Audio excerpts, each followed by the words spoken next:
Un descanso merecido. Al día siguiente Altaa se levantó, emocionada a sabiendas que llegarían a Madeira.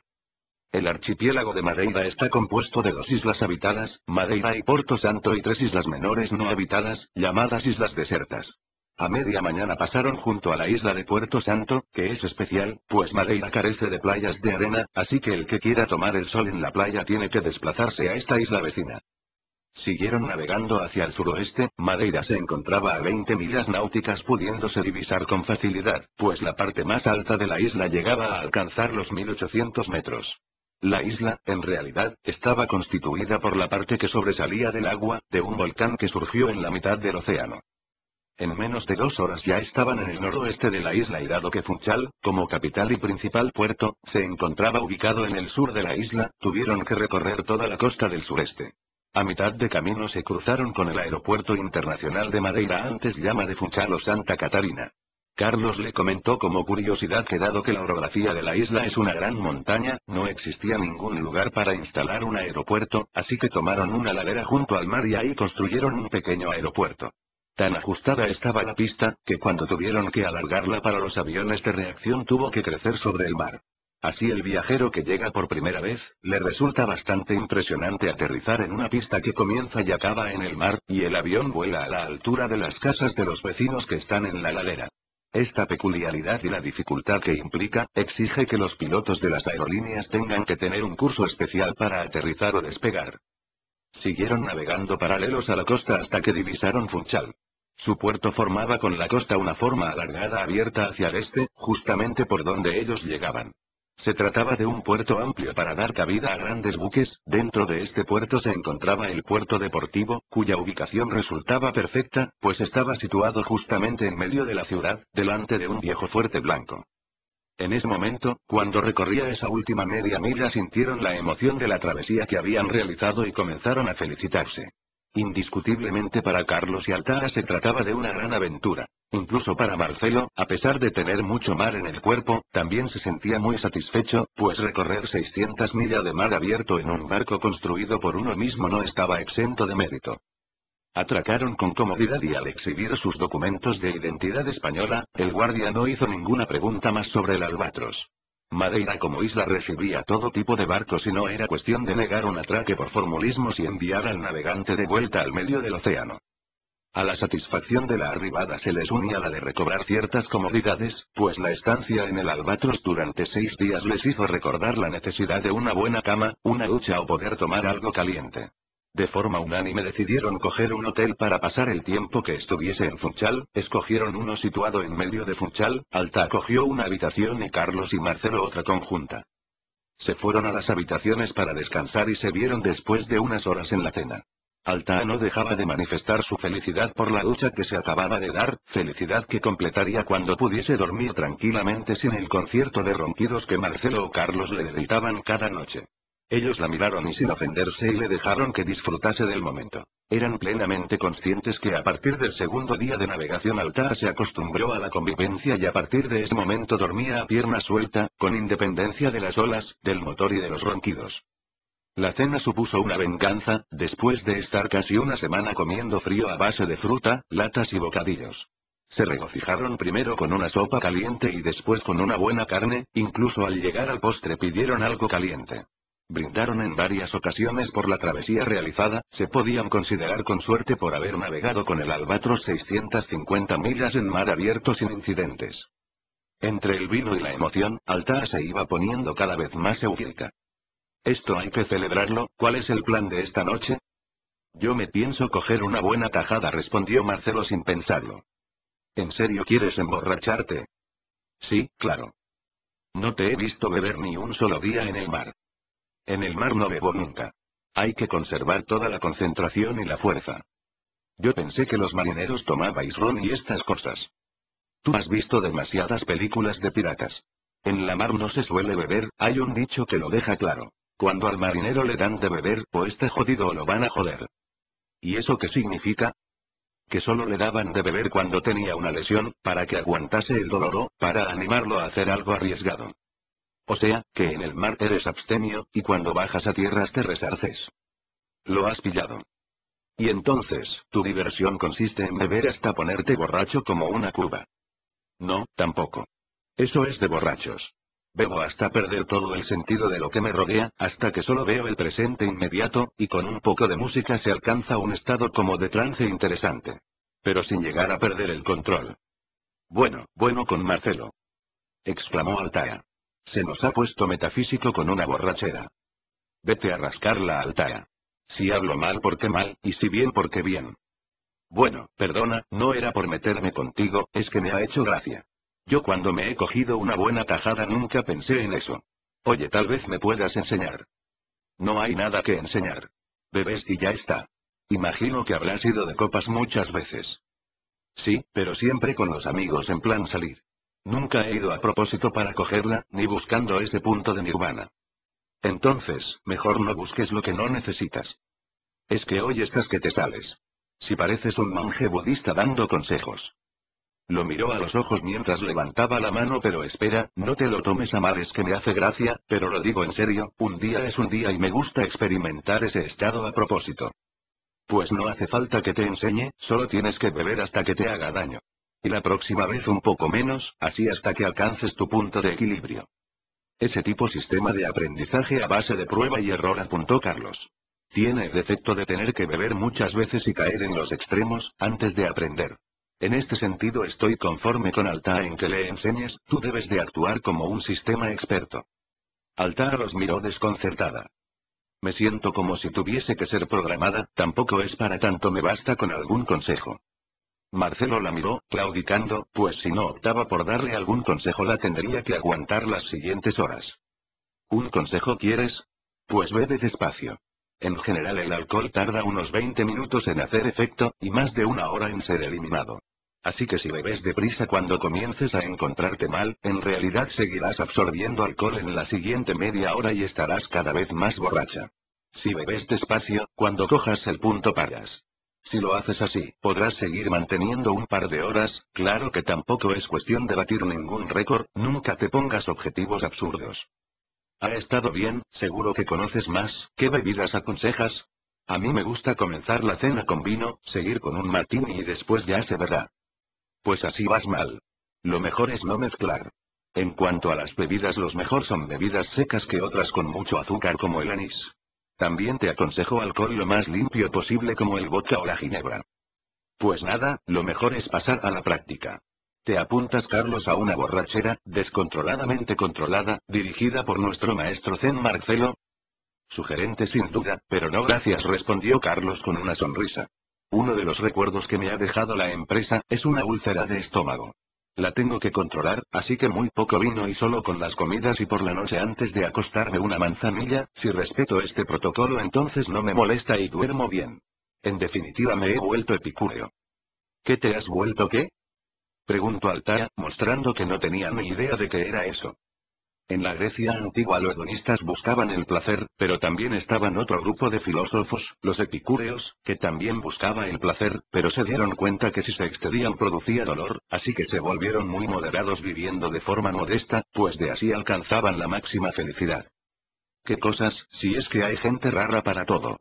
Pero nada, Carlos, tú pégale a los epicúreos esos que dices, que nosotros nos vamos de pubs a sufrir un poquito. No me gustan los pubs, apuntó Marcelo, prefiero tomar una copa aquí y otra allí, además, paseando se van bajando. Pero si no es un pub, ¿dónde tomas las copas? En los bares de toda la vida, donde están los marineros y pescadores. Después al final buscamos un sitio más cómodo donde sentarnos, sin esa música atronadora de los pubs. Vaya plan, como para tirar cohetes. Si te parece bien, comenzamos en el hogar del pensionista, creo que la cafetería tiene un ambiente de miedo. Altair, tú haz lo que quieras. Pero que te quede claro, que yo voy a los sitios que me gustan. Vale, por mí no hay problema, pero si no quieres que te acompañe dímelo, a lo mejor te molesto y prefieres beber solo. Solo los borrachos beben solos. Bebo acompañado y para pasarlo bien. Bien. Entonces yo te sigo a donde vayas y tomaré lo que tú tomes. No, si pretendes aguantar. Yo peso 80 kilos y tú la miró de unos segundos de arriba a abajo así a ojo unos 48. Eres peligroso para las mujeres, Marcelo, solo te has confundido por 1 kilo. Debes saber que el peso es el último secreto que queremos que un hombre conozca. Bueno, ya que lo has descubierto, entonces debo beber la mitad que tú. Con menos pesos metabolizas peor y además, no estás acostumbrada. Con una tercera parte vas sobada, y ya veremos cómo te vas encontrando. Antes de irse, aprovechando un momento que Carlos estaba a solas con Marcelo, le comentó que veía a Alta demasiado emocionada y le pidió que la cuidase. Marcelo asintió con un breve movimiento de la cabeza. Carlos conocía lo poco dado de Marcelo a ratificar las órdenes, tal vez fuese porque no le gustaba recibirlas o tal vez porque entendía iba implícito en su condición hacer las cosas correctamente. Y lo cierto es que durante 2 años trabajando con él, ese gesto suponía la máxima respuesta que le daba cuando le encargaba cualquier trabajo, por complejo que fuese. Así que, con esa pequeña inflexión de Marcelo, Carlos se quedó totalmente tranquilo, le otorgaba más seguridad que si cualquier otra persona lo hubiese jurado sobre la Biblia. Después de cenar, Marcelo y Alta salieron dando una vuelta por Funchal y se acercaron hasta el puerto, donde buscaron un bar típico de marineros y pescadores. Se sentaron en una mesa y después de mirar a su alrededor, Marcelo se dirigió a 2 pescadores y les pidió información para navegar por la zona. Marcelo, previamente le explicó a Alta que los extranjeros generan desconfianza, pero si te muestras humilde y además les pides consejo, estás reconociendo necesitas ayuda y que ellos saben más, lo que les otorga mucha confianza. Cuando Marcelo comenzó a hablar con ellos en portugués, Alta se sintió sorprendida. Marcelo le explicó que el gallego y el portugués son muy parecidos, por lo que no tenía ningún problema en entenderse. El plan funcionó a la perfección, pues enseguida se fueron incorporando el resto de los marineros y pescadores para dar su opinión. Marcelo se dirigió al dueño de la cantina y dijo en voz alta que estaban todos invitados a lo que quisiesen, lo que generó que se consolidase el grupo para darle consejos. Esa gente agradeció la primera invitación y mientras la conversación continuaba, los marineros con su nobleza insistieron en que la siguiente ronda fuera a su cargo. Estaban ya bastante animados hablando de prácticamente cualquier cosa, y Marcelo insistió en tomar una tercera ronda a su cuenta, entonces Alta comentó que le tocaba el turno de pagar a ella.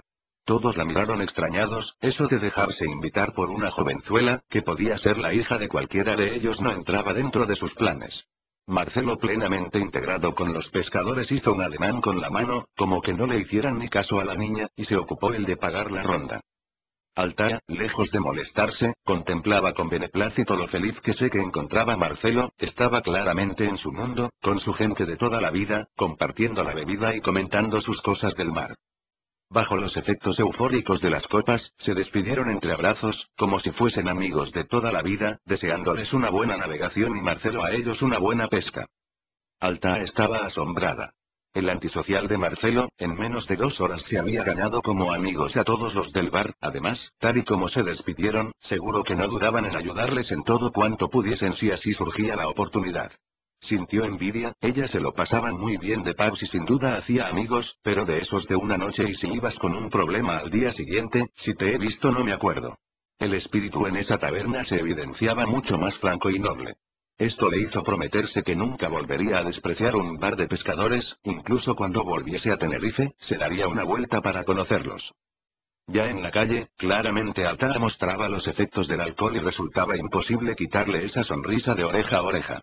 Mientras se dirigían al centro de Funchal, Alta, percatándose de su situación de borracha, simpáticamente le sugería a Marcelo que no abusase ante situación. Aunque su forma de expresarlo más parecía una sugerencia que una advertencia. Marcelo la tranquilizó comentándole que con el carácter e iniciativa de Alta, él se sentía más como presa que como cazador. Así, hablando de tonterías, llegaron hasta un café con una terraza donde a esas horas ya estaban tomando copas. Alta pidió otra copa. Marcelo se lo intentó impedir, pues aún estaba claramente bajo el efecto de las anteriores.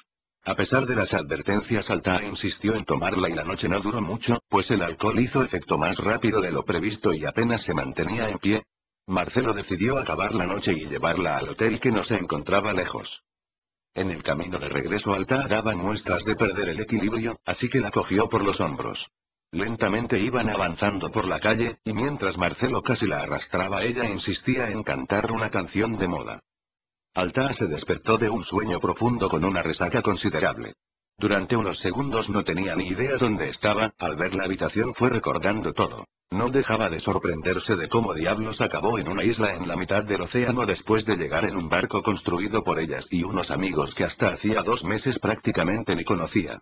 Ni contando con su exuberante imaginación llegó nunca a prever este giro inesperado en su vida, aunque ella más que un cambio radical solo lo consideraba como unas vacaciones extravagantes. Una vez que volvió a la realidad, comenzó a coordinar los movimientos. Pudo mirar la hora comprobando que ya eran las 12:30. Lentamente logró meterse en la ducha y después de 10 minutos se sintió mejor, pero claramente necesitaba un café.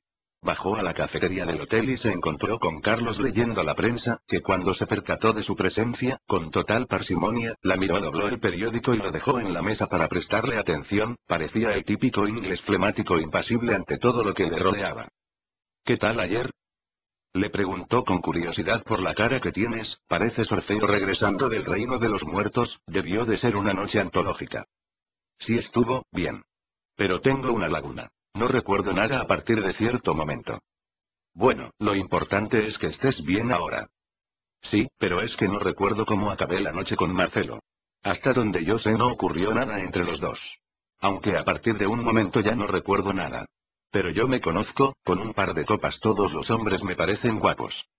Yo no me quiero meter en tu vida, pero deberías preguntárselo, estas cosas es mejor saberlas. Qué patético. Preguntarle si nos enrollamos cuando estaba borracha. Pues estás ante un dilema moral. Tendrás que optar entre la verdad con rubor y la ignorancia con honor. No me digas que no tengo la cabeza para tanto juego de palabras. Hablando de Marcelo, ¿sabes si ya se levantó? Sí, lo vi hace cosa de una hora. Se fue a correr, dijo que le sentaba bien para depurar del alcohol. ¿Pero se puede saber de qué madera está hecho? Yo tengo la cabeza llena de campanas y él se va a correr 10 kilómetros como si tomase un café. Hablando de tomar el aire, sería bueno que diésemos un paseo, la brisa y otro café te ayudará a despejarte. Dieron una vuelta por el centro de Funchal y regresaron para comer. Se encontraron con Marcelo, que les esperaba en el hall, ya duchado y vestido de sport. Se interesó rápidamente por el estado de Altair. ¿Qué tal estás? Con un resacón. Te lo advertí, pero bebiste muy rápido. ¿En qué estado llegué? Pues bastante bien, teniendo en cuenta que no vomitaste y te mantuviste en pie. No recuerdo nada desde que tomamos unas copas en ese café de los toldos rojos. Pues no hubo nada más, después regresamos directamente andando al hotel. No lo recuerdo. Te dejé en tu habitación. Hubo un silencio de unos segundos durante los cuales Altair dudó si preguntar, pero su curiosidad pudo más que su rubor. ¿Me perdí algo interesante? Cuando me desperté, estaba con el pijama y no recuerdo nada. Le pedí a la recepcionista que te ayudase a cambiarte y te dejase metida en la cama. Respiró aliviada, pasando al contraataque para evitar que se notase su rubor. ¿Te daba vergüenza ponérmelo tú y acostarme? Vergüenza no sé, pero pereza sí, y además, te podría sentar mal. A las mujeres no les gusta que les quites la ropa sin su autorización. Vaya, con Marcelo. Resultas un experto en conocer lo que les gusta a las mujeres. No creas. Respecto a lo que les gusta soy bastante torpe, pero en lo que les molesta tengo experiencia. Así. ¿Y qué otras cosas les molestan? Pues por ejemplo que no te intentes acostar con ellas piensan que siempre será así. Pues vaya genio de la psicología. Es que tú también, ya puestos, no las puedes dejar con la miel en los labios. Pues eso, lo que yo te decía, que no te lo perdonan. ¿Lo has hecho alguna vez? Una vez, que estaba muy borracho, llegué con una a la cama, pero le dije que solo quería dormir. ¿Y le sentó mal? De pena. Cuando me desperté ya no estaba, y nunca más la he vuelto a ver. Es que tú también, Marcelo. Hay que estar a lo que hay que estar. Pero ¿es verdad esa historia? ¿No sería que tuviste un gatillazo, que ya no eres un chaval y esas cosas empiezan a pasar? Estaba claro que los cafés habían hecho efecto en Altair, que comenzaba a resurgir con toda su inventiva maliciosa. Carlos, no quería que con su ingenio molestase a Marcelo, e intervino rápidamente. Altair, veo que la resaca potencia tu sarcasmo.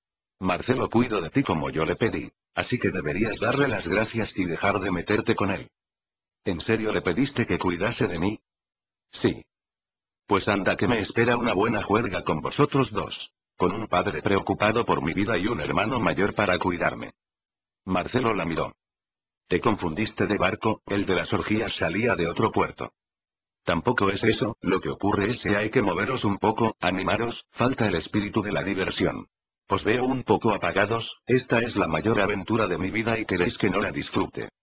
Si fuese por Altaa seguiría hablando y hablando toda la mañana, así que tuvieron que pararla para planificar lo que pensaban hacer.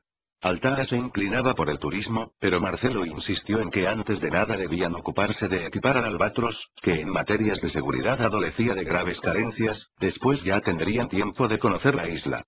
Estuvieron todos de acuerdo, lo primero era lo primero. Marcelo, desde que comenzaron a navegar en el Albatros, les transmitió de forma muy seria, que el mar es un elemento hostil para el hombre y es fácil ponerse en un grave peligro si algo no funciona bien. La única solución consistía en estar en todo momento preparado para superar cualquier posible problema. Carlos y Altaa cuando comenzaron a navegar en Rianxo, pensaban que exageraba, pero durante la travesía en el océano se percataron de toda la razón que tenía. Ahora estaban los tres concienciados en estar lo mejor preparados posibles, con esta mentalidad se pusieron a repasar toda la cuestión de la seguridad. Después del susto que pasaron, su máxima prioridad se centraba en dotar al Albatros de un mejor equipo de comunicaciones. Y aunque todos estaban de acuerdo con esta prioridad, Altaa planteó que deberían de sopesar las inversiones, pues andaban muy mal de dinero. Antes de que Carlos diese su opinión, Marcelo dijo que no se preocupasen, él cubriría las diferencias o se haría cargo de todos los gastos si fuese necesario. Las economías de los tres eran completamente diferentes. Carlos disponía de poco dinero pero se podía permitir gastar un par de miles de euros, pues en nada cambiaría su vida. Altaa vivía de día y acababa el mes tirando de la visa, sus opciones eran el paro y la indemnización por despido que le tenía que durar hasta que encontrase trabajo, así que no disponía prácticamente de ningún margen. Marcelo estaba en una situación diferente, pues durante años se unió su enorme capacidad de trabajo acumulando horas extras y pluses con su situación de soltería y vida estoica, por lo que llevaba 15 años ahorrando. Aunque nunca les comentó cuánto dinero tenía, calculaban que debería de ser bastante, pues en algún momento insinuó que podía comprarse una o dos casas grandes cuando volviese a Rianxo. Así que ante la financiación total de Marcelo con el apoyo de Carlos, se fueron a comprar los equipos. Altaa se sentía un poco mal por no poder contribuir, pero no le hicieron ningún caso, eran plenamente conscientes que sencillamente no se podía permitir el lujo de gastar lo que no tenía. Funchal, al ser la capital de una isla en la mitad del Atlántico, estaba perfectamente adaptada a satisfacer las necesidades de los navegantes, por lo que no tuvieron ningún problema en encontrar varias tiendas náuticas especializadas en todo tipo de equipos. Lo primero que buscaron fue un teléfono por satélite para estar siempre conectados y poder pedir ayuda. Compraron un Motorola modelo 9505 con sistema Iridium, así como unos cargadores con baterías solares para que no quedase nada al azar. Se dieron de alta con una cuenta telefónica por un par de meses para así tener abiertas las comunicaciones, aunque le explicaron que siempre se podía realizar una llamada de emergencia sin saldo. Altaa sugirió que si compraban también un sistema de comunicación por satélite, podían conectarse por internet por satélite utilizando el ordenador, lo que sería otro sistema de seguridad y les permitiría obtener información sobre el tiempo. Les pareció bien y como ya disponían de los equipos informáticos, en realidad la conexión solo se trataba de una antena y un módem para conectarlo al ordenador, solo quedaba conectarlo y abrir una cuenta para disponer de la comunicación. También compraron unas radiobalizas de GPS. Las radiobalizas son transmisores de seguimiento que ayudan a la detección y localización de embarcación o personas. La característica principal es que cuando se activan informan por vía de satélite la posición de donde uno está ubicado, para que le puedan enviar ayuda. Así los servicios de rescate ya no tienen que realizar búsquedas con aviones o barcos, sino que se va directamente a donde está el náufrago, permitiendo el éxito del rescate. Según les informó el vendedor, el sistema es tan económico y eficaz, que está ampliamente difundido con unas 500.000 de balizas en funcionamiento. Desde la creación del sistema COSPAS-SARSAT en 1982, las radiobalizas han ayudado en el rescate de más de 220.000 personas en más de 6.000 situaciones de peligro. La siguiente compra fue una balsa salvavidas para 6 personas, mucho mejor que la llevaban, también una con radiobaliza de GPS integrada. Aprovecharon para dar de alta 2 radiobalizas en un registro internacional. Si la activaban sabrían que se trataba de ellos. La baliza del Albatros la dieron de alta como embarcación de vela, y de la barca salvavidas como la lancha de náufragos del Albatros. También compraron líneas de vida, que son cintas que corren por la cubierta donde uno se ata, y arneses con sistemas de anclajes y mosquetones. Mucho más cómodos y práctico que los arneses improvisados con cabos hechos por Marcelo. Aprovecharon también para adquirir unos trajes de agua, compuestos de pantalón y chaqueta con capucha y botas. El repertorio resultaba limitado, así que al final optaron por escoger un solo modelo de color rojo, con reflectantes blancos para la noche. Todo ello a pesar de las protestas de Altaa, que suspiraba por uno rosa. Al final, con tanta novedad, casi se olvidan de comprar las bombonas de gas para la cocina. Aunque con una debería llegar de sobra para un par de días, compraron 3 para quedarse tranquilos. Con la ventaja de saber lo que querían, no tardaron más de 3 horas en adquirir todos los equipos. Cuando acabaron, se fueron a comer y destinarían la tarde a instalar los equipos en el Albatros.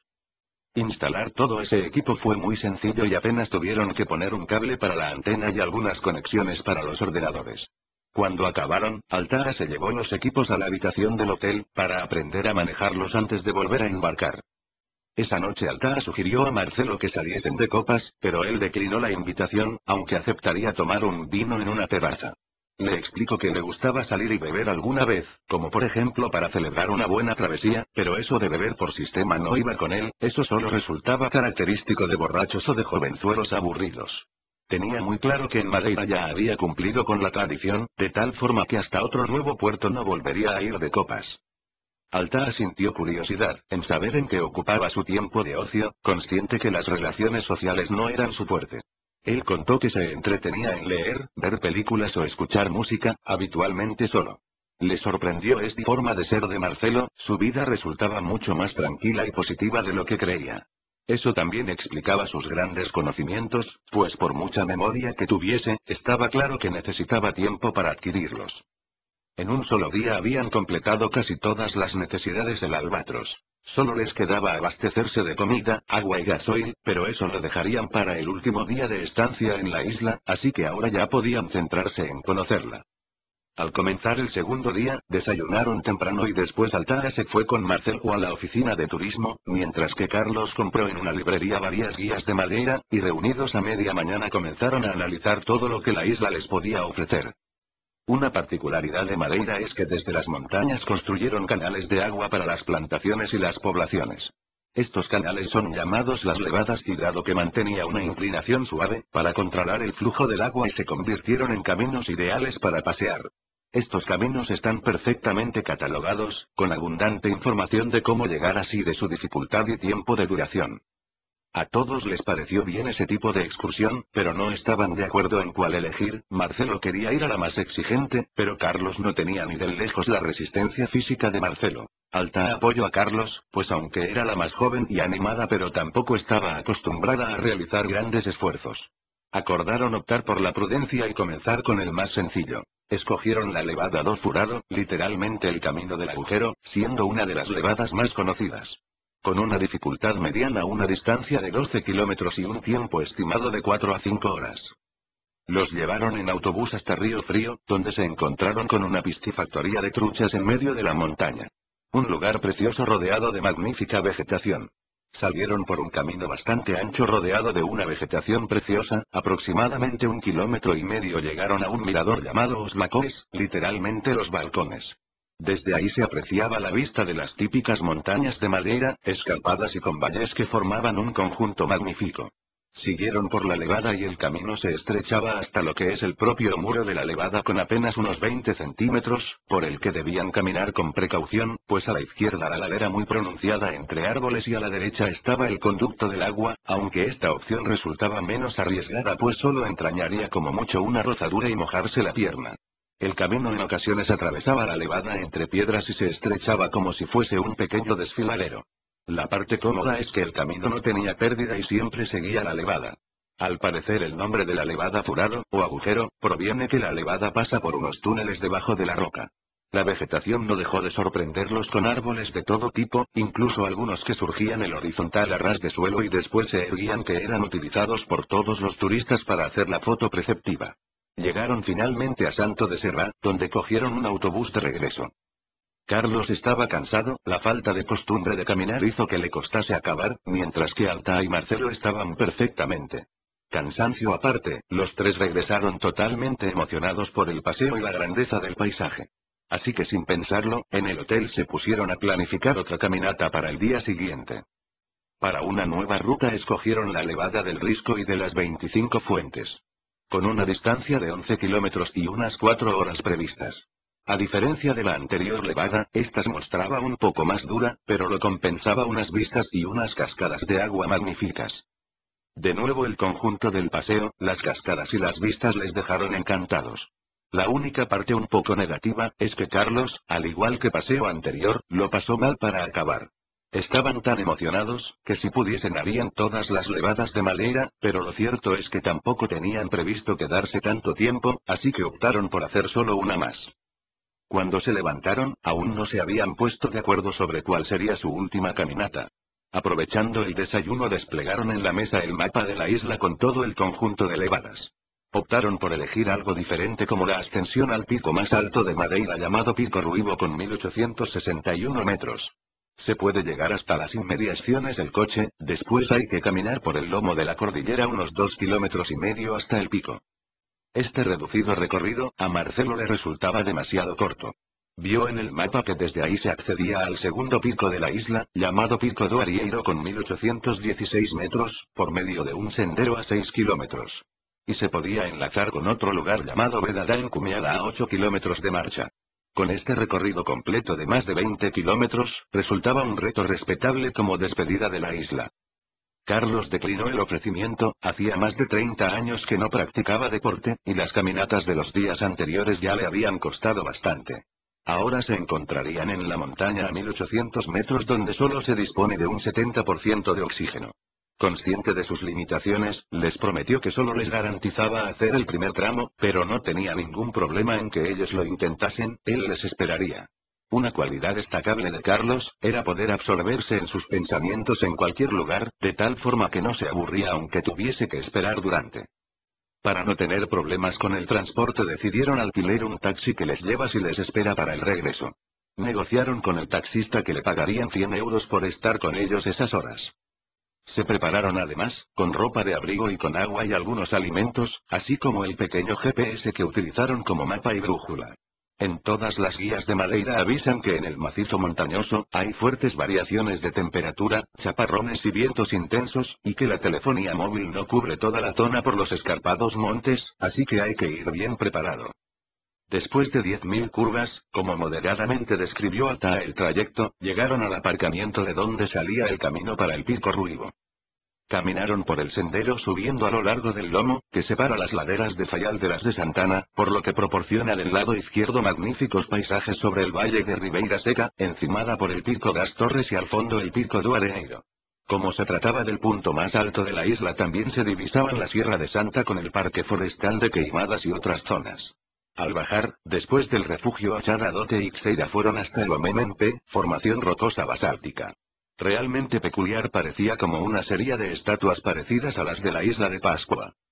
Las previsiones de Carlos sobre las limitaciones de su fondo físico fueron acertadas, así que a la vuelta, optó por quedarse en el refugio con el taxista, mientras que Marcelo y Altara seguían con el recorrido previsto. Lo que se prometía como un plácido paseo comenzó a complicarse cuando la altitud comenzó a hacer estragos en la resistencia de Altara, retrasando el ritmo de la marcha, pero lo que definitivamente complicó la caminata, fueron las ampollas que le salieron en los talones y que a cada paso empeoraban haciendo que tuviese que ir cada vez más despacio. El recorrido en condiciones normales no les llevaría más de 4 horas, pero en estas condiciones llevaban más de 6 horas caminando y Altara en esos momentos más que caminar se arrastraba lastimosamente. Llegó un momento que Marcelo se paró, sacó el mapa indicando a Alta que aún les faltaban 4 kilómetros y que así no podía seguir pues ella cada vez iba más despacio y sufriendo en cada paso. La única solución es que él la llevase a la espalda, lo que los niños dicen ir a caballito. Alta en un primer momento se negó, pues le parecía ridículo eso de ir a caballito por el monte. Marcelo le explicó que no la vería nadie y tampoco existía ninguna otra alternativa. Alta, dándose cuenta de su patético estado, acabó aceptando. Ayudándose de una piedra se subió a la espalda de Marcelo, este la agarró por las piernas mientras ella lo hacía con los brazos alrededor de su cuello. Marcelo comenzó a caminar, parecía no sentirse afectado por el peso manteniendo un paso rápido, solo bajaba el ritmo en alguna zona pedregosa para pisar con más seguridad. Así en poco más de media hora recorrió los últimos kilómetros y llegaron junto a Carlos, que al verlos así pensó que se trataba de algún tipo de juego. Regresaron al hotel a las 8 de la tarde, en esta ocasión Carlos estaba bien en tanto que Marcelo y Alta sí se mostraban un poco cansados. En especial Alta que sufría las ampollas y apenas podía apoyar el pie. La parte positiva, como ella dijo, es que ya quedó vacunada de levadas. Marcelo se acercó a una farmacia y apareció en la habitación de Alta con desinfectante y vendas. Alta estaba tranquila, pero cuando él sacó una aguja, ella comenzó a dar grititos de pánico. Marcelo no le hizo ningún caso, y antes de que se enterase, ya le había atravesado las ampollas con la aguja, dejando un hilo colgando con la finalidad que pudiese acabar de drenar todo el líquido. Le echó un desinfectante y le puso una venda muy suave. Al día siguiente, Alta apareció en el desayuno cojeando a cada paso por la molestia de las ampollas. Ante este estado centraron todo su plan turístico en actividades tranquilas y que exigiesen caminar poco. Uno de los motivos por los que Madeira es admirada es por su vino, que en todo el mundo se conoce como vino de Madeira. Y precisamente en el centro de Funchal y muy cerca del hotel se encontraba el Museo del Vino, así que destinarían la mañana a visitarlo.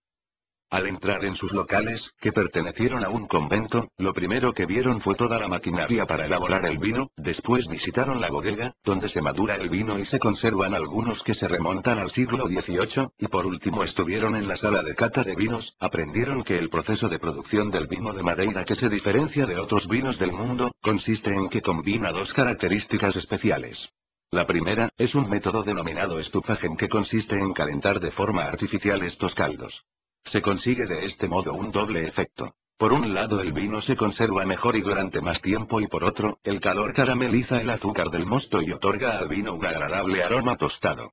Tradicionalmente se almacenaba el vino en barriles de madera mantenidos a una temperatura de 45 grados. Este calor lo proporcionan las llamadas estufas, de ahí el nombre del proceso. La segunda característica es que el vino se mezcla con el sistema de solera y se encabeza con coñac de tal forma, que aumenta su graduación. Las dos características unidas lo convertían en un vino estable, que se puede exportar a cualquier lugar del mundo sin que pierda sus propiedades, y por ese motivo tuvo tanta difusión en el siglo pasado. Aprendieron también, que 4 son las variedades de vino que se obtienen, cuyos nombres se corresponden con las variedades de uvas con las que se han elaborado. Las variedades de los secos se denominan Sercial y el Verdelo, y de los dulces Gual y Malvasía. Salieron del museo y aprovecharon para conocer una bodega antigua habilitada para turistas llamada Bodegas Blandi, donde después de degustar varias clases de vino, compraron unas botellas. Comieron cerca del hotel y al mediodía aprovecharon para descansar algo, sobre todo Altaia. Por la tarde se fueron a visitar 2 museos. El Story Centre es un interesante museo interactivo que ilustra perfectamente la historia y el desarrollo de la isla de Madeira y su cultura. Siendo lo más curioso, no lo que vieron, sino lo que oyeron y oyeron, pues mostraban por medio de sonidos y olores los diversos aspectos de la isla. La última visita del día fue al Museo Militar que se encontraba justamente delante del puerto deportivo donde estaba atracado el Albatros. El museo ocupaba parte del Palacio de Soloureno, fuerte construido en el siglo XV que servía de residencia a capitanes y gobernadores de la isla. Muchos años después, el palacio se restauró y en 1943 fue nombrado Monumento Nacional. Hoy sigue siendo uno de los ejemplos mejor conservados de la historia del siglo XV y XVII y sirve de residencia oficial del primer ministro y del comando militar de Madeira. Acabaron temprano y volvieron al hotel para que descansase Altaia. Al día siguiente, Altaia estaba un poco mejor y podía caminar. Después de consultar las guías vieron que uno de los lugares que no hay que perderse de Funchal es el Jardín Botánico, uno de esos lugares que tenían que ver, sí o sí como decía Altaia. Como estaba situado a unos kilómetros justamente arriba en la falda del monte, se podía llegar en autobús o taxi, pero la opción más interesante consistía en subir en teleférico. No les resultó difícil encontrarlo, al estar ubicado en el jardín del Almirante Reis, situado muy próximo a la Avenida del Mar. Mientras subían, Carlos les informó que el teleférico empleaba 11 minutos en recorrer los 3.718 metros de trazado, salvando un desnivel de 560 metros. Altaia no le prestó ninguna atención a todos estos datos, pues estaba totalmente distraída contemplando las vistas de todo Funchal según iban ascendiendo. El Jardín Botánico es la atracción turística más famosa, situado en Quinta do Bon Suceso, en la ladera de una colina y con fantásticas vistas a la ciudad de Funchal. Con una superficie de 80.000 metros cuadrados, los jardines acogen una impresionante colección de especies de plantas, flores exóticas y aves tropicales, así como un área de investigación y mantenimiento. Además, este jardín cuenta con un museo de historia natural. El museo contiene una gran selección de muchos especímenes inusuales, incluyendo diferentes especies de fauna y flora de Madeira y Porto Santo. Este museo único cuenta con exposiciones de especímenes que no se encuentran en ningún otro lugar del mundo, como insectos, peces, crustáceos y algas. Alta estaba algo cansada y pararon para comer tranquilamente. Por la tarde decidieron visitar los jardines tropicales de Monte Palas, situados a menos de medio kilómetros en la preciosa cumbre de la colina de Monte, donde además, se podían contemplar unas impresionantes vistas a la bahía de Funchal. Monte Palas tiene su origen en un hotel de lujo del siglo XVIII, que en la actualidad se convirtió en museo y jardín. Se quedaron asombrados de lo bonito y original del recorrido con caminos, balconadas, ríos y lagos, así como una enorme variedad de plantas exóticas que provenían de todo el mundo, que se completaban con patos, cisnes, pavos y otros animales. Después de dar ese agradable paseo, antes de regresar al hotel decidieron cumplir uno de los rituales más curiosos y simpáticos que se dan en la isla y en ningún otro lugar del mundo. El jardín estaba situado en la parte alta de Funchal, llamado el barrio del Monte, y desde ahí salen los llamados carros del monte, carinos doces o toboganaes, que son trineos de madera donde en medio de ellos se asienta y sillón mimbre para dos plazas. La característica es que el turista está sentado en el trineo y este se desliza por las calles abajo, mientras dos conductores que van vestidos de blanco y con sombrero de paja, que se apoyan en la parte de atrás, lo van empujando y dirigiendo para que se atraviese y se frene o para que gire. Lo más peculiar es que lo hacen por las calles y carreteras, así que no es extraño que delante de él se cruce un coche. Es una de esas situaciones en que hay que confiar plenamente en que esa gente sepan lo que están haciendo. Antes de subirse se enteraron un poco de su historia, que lógicamente tuvieron su origen en las elevadas y empinadas cuestas que estaban en los alrededores de Funchal. Al principio eran un medio de transporte tirado por bueyes. En 1850 a alguien se le ocurrió la idea de hacer un trineo para los turistas e iba conducido por dos personas, pues el sistema se mostraba ideal para las losas resbaladizas con las que estaban pavimentadas las calles de la isla. Este transporte, cuyo uso se generalizó en la región, fue utilizado hasta 1980, fecha en el que fue suprimido, quedando recluido su uso a lo largo de los 2 kilómetros y solo para turistas. Cuando se iban a subir se dieron cuenta que los trineos solo eran para dos personas. Estuvieron pensándolo, no se trataba de una cuestión de dinero por alquilar uno o dos, sino que esa experiencia la querían compartir los tres juntos. Marcelo negoció con los del trineo que les pagaba los dos pero que irían los tres juntos en uno. Se apretaron como pudieron con Alta en el medio, pero aún así el espacio resultaba demasiado estrecho para los tres. La solución consistió en que Carlos y Marcelo juntaron los brazos a la altura de los hombros y colocaron a Alta en medio, sentada encima de la pierna de cada uno de ellos. Alta no llegaba a 50 kilos, por lo que no les molestaba lo más mínimo. Ella apoyó la espalda en los brazos de los dos.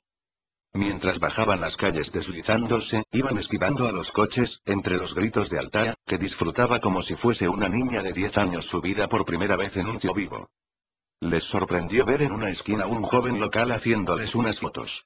La explicación estaba en que al llegar abajo les imprimían la foto y se la entregaban como recuerdo. Todo perfectamente calculado, y la verdad es que es de esas fotos que hay que comprar.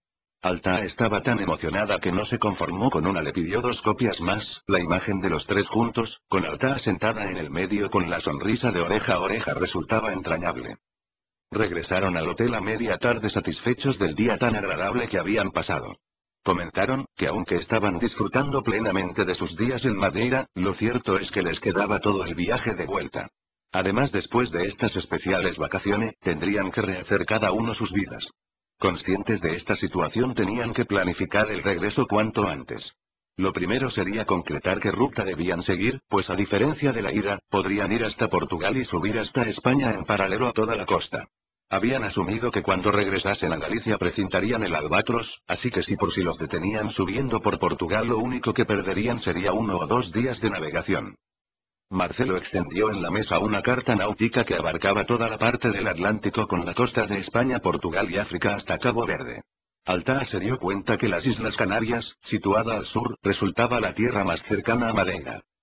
Qué curioso, comentó Alta, el lugar más cercano de aquí es mi casa. Sí, estamos a menos de 250 millas de Tenerife. A poco más de un día de navegación. Marcelo se quedó pensando unos segundos. En el viaje de ida lo pasaste mal, podríamos llevarte hasta Tenerife, así te ahorras 3 días de mar y el avión de vuelta. Y, Carlos, no te preocupes por navegar tanto, si no quieres volver por mar ya lo traigo yo solo, no hay problema. Parecía en sus palabras como si hubiese un algo más que no estaba comentando. ¿En serio, me lleváis? Preguntó Alta emocionada, ¿no os importa? Pues claro, le confirmó Marcelo, no supone más que perder un par de días más, no hay ningún problema. Se paró de repente. Claro, si Carlos está confieme. Marcelo, aunque muy independiente, no le gustaba tomar decisiones que afectaban a otros y menos aún, por encima de Carlos. Carlos mostraba una total indiferencia, parecía como si ese tipo de decisiones no le afectasen lo más mínimo. Por supuesto. Está bien la idea. Unos días más de navegación dan igual, yo necesitaba estas vacaciones y me están sentando muy bien, no tengo ninguna prisa en que acaben. Este cambio de planes hizo que decidiesen salir cuanto antes, así que prepararon todo para salir al día siguiente. Por suerte no tenían mucho que hacer, el Albatros estaba totalmente equipado en cuanto a seguridad se refiere con excepción del radar y para una travesía de poco más de un día el agua y alimentos no presentaban ningún problema. Se fueron a comprar rápidamente las provisiones, aprovechando que las tiendas aún estaban abiertas. Después llevaron todo al Albatros y llenaron los depósitos de gasoil y agua, así terminaron de preparar todo lo necesario. Cuando tomaron la decisión de partir les invadió una especie de nostalgia, una inercia no identificada que les retenía en la isla. Esta sensación fue motivo de una disertación de la tertulia que siguió a la cena. Carlos especulaba sobre si se trataba de un sistema psicológico de protección para evitar navegar. Marcelo afirmaba que la mayoría de las personas no les gusta estar en el mar. Alta les dijo que se dejasen de tanta psicología barata y aplicasen más el sentido común, sencillamente con lo bien que estaban en la isla, resultaba lógico que no se quisieran ir. El viaje presentaba por la distancia, menos dificultad que el anterior, lo que les daba bastante tranquilidad. Eso dio lugar a una disertación como todo en la vida es relativo, lo que hasta hace unos días se antojaba como viaje temerario por el océano, ahora se lo tomaban como una travesía de puro trámite. Tenerife distaba unas 250 millas náuticas. Las estimaciones indicaban que a unos 10 nudos tardarían 25 horas, es decir prácticamente solo un día. Habría que sumarle un incremento por desviaciones olas y viento de unas otras 5 horas como mucho, así que día y medio llegarían sin ningún problema. Marcelo, aunque estaba bastante satisfecho con todas las nuevas incorporaciones, seguía obsesionado con la seguridad, por lo que advirtió que no se confiasen en esa travesía.